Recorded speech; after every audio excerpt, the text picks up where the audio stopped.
கல்னி TV நேயர்களுக்கு எல்லாருக்கும் வணக்கம். நான் உங்கள் ஹேமா ஜெனீலியா. தொடர்ந்து நிறைய எபிசோட்ஸ் நான் பாடிட்டுருக்கேன், நீங்களும் பார்த்துட்ருக்கீங்க.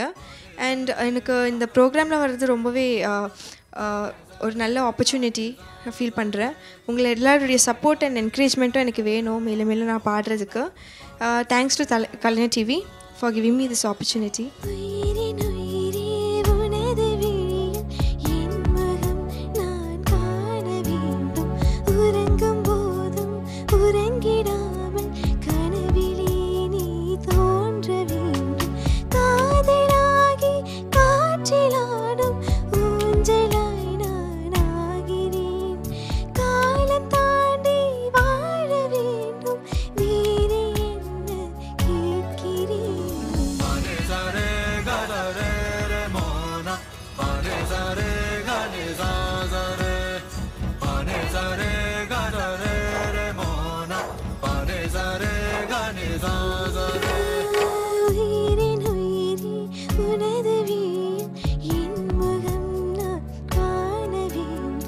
உறங்கும் போதும் உறங்கிடாமல் கனவிலே நீ தோன்ற வேண்டும். திம் தனன திம் தன திருகிட திம் தனன திம் தன திருகிட திம் தனன திம் தன நர்தனதோ திம் தனன திம் தன திருகிட திம் தனன திம் தன திருகிட திம் தனன திம் தன நர்தனதோ